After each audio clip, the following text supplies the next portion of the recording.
You're going to be safe walking down streets. You're not going to get mugged. Violent crime has been down for 2 straight years, hitting a 30-year low in January. What do you do if you're president of the United States of America? You're the commander-in-chief of the armed forces of the United States military, and you've been credibly accused of heinous crimes against children, and the story won't go away. What do you do if you have the power to invade other countries as a distraction? Well, if you're Donald Trump, you don't invade other countries. Maybe you do, but for now, what you do is you invade cities within the confines of the borders of the United States of America using the National Guard and federal forces.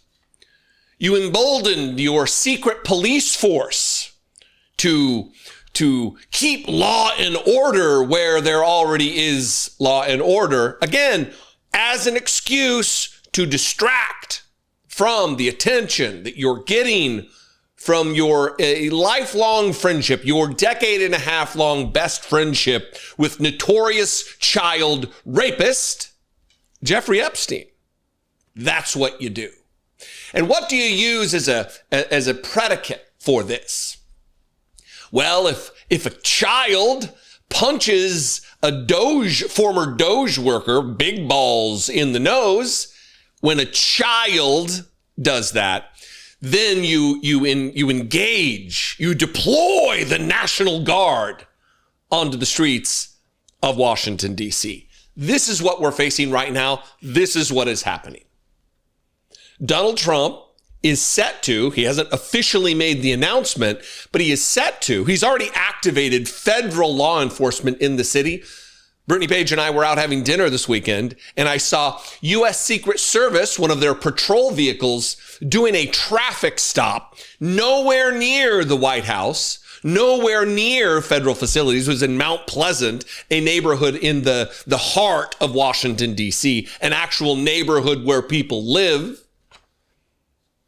And uniformed Secret Service agents were doing traffic stops. And now Donald Trump, because of overwhelming crime, it's a hellhole, the scum are running free in the city.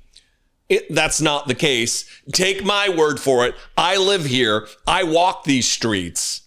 I inhabit the city. I exist here. It's not dangerous. It is not dangerous. Even when crime was at its height 2 years ago, 2 summers ago, it's still, we walked around and felt safe. This is what Donald Trump posted yesterday morning at 8:11 a.m. Eastern Time. Washington, D.C. will be liberated today. Same language that was used during the invasion of Iraq. Name a country. We're liberating them. We're bringing democracy back. We're going to restore the law, the rule of law.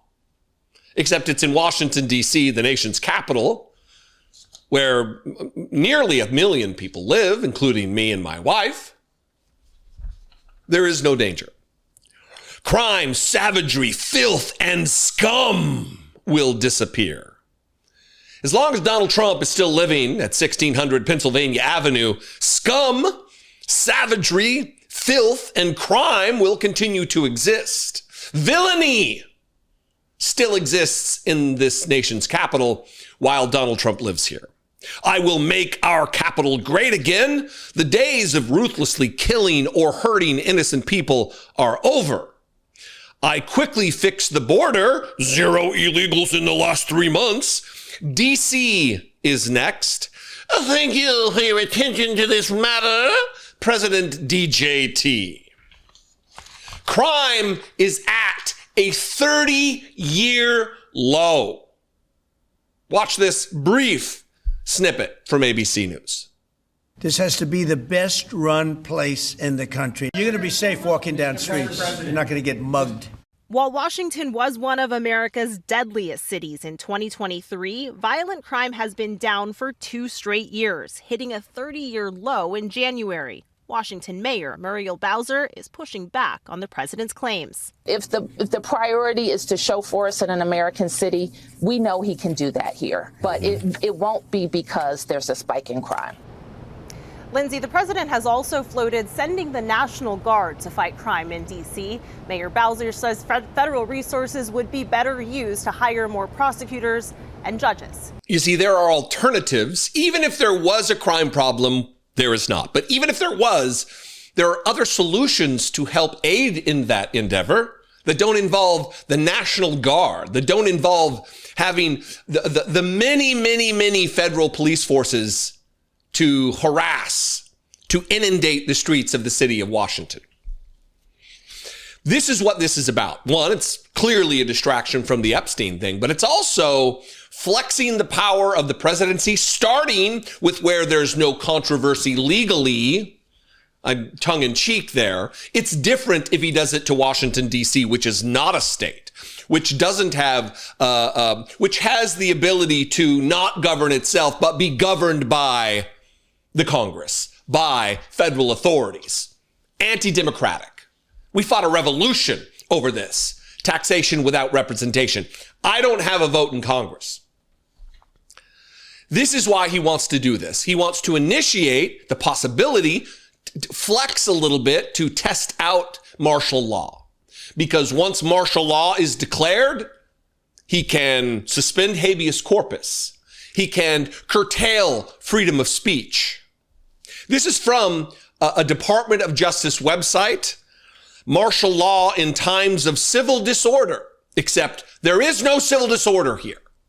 When martial law is in effect, the military commander of an area or country has unlimited authority to make and enforce laws. Martial law is justified when civilian authority has ceased to function. Is that the case here? Has civilian authority ceased to function, or did Big Balls get punched in his nose by a child? Because it was like a 14 or 15-year-old that got arrested in that case. A child punched Elon Musk's Big Balls in the nose, and now the National Guard gets deployed. Fantastic, Donald Trump. Totally normal thing.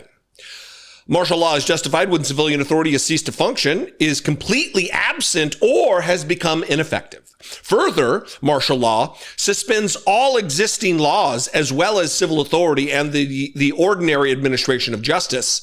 In the United States, martial law may be declared by proclamation of the president or a state governor, but such a formal proclamation is not necessary. Although the U.S. Constitution makes no specific provision for the imposition of martial law, nearly every state has a constitutional provision authorizing the government to impose martial law.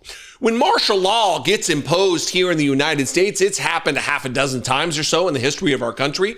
And most of those times were when civil rights were being violated by authorities in the South, post-Civil War and through into the civil rights era of this nation. It was to secure people's rights, not to usurp them. And here we are. Donald Trump, to distract from the fact that he's a credibly accused rapist of children, wants to invade the nation's capital with troops, with armed, uniformed military, where there is no crime. There is no crime problem any more than any other city in this country. In fact, 30-year low of violent crime. It's a lie. It's a distraction. He wants you to stop paying attention to the fact that he likely has raped children.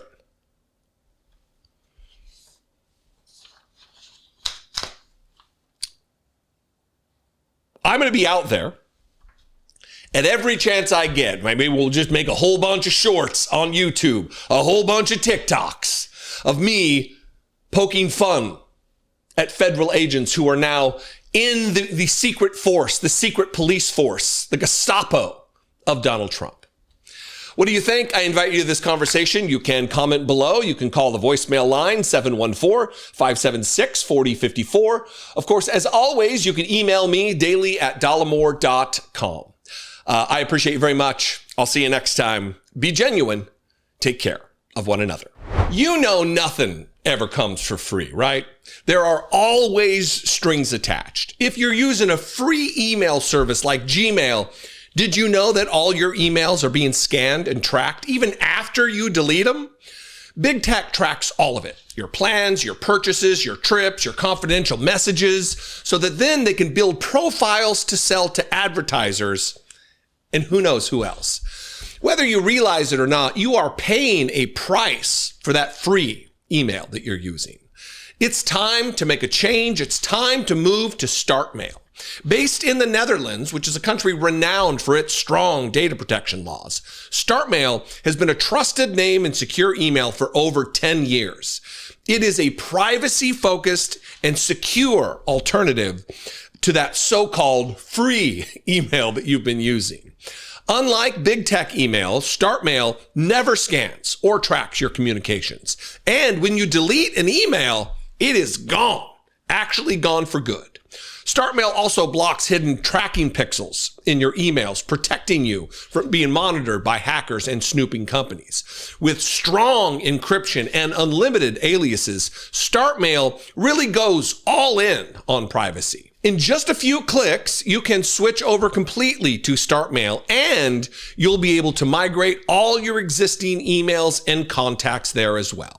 Try StartMail for yourself. It's completely free for 7 days. Head to startmail.com/Dollemore to get going, and you'll also get a 50% discount on your first year.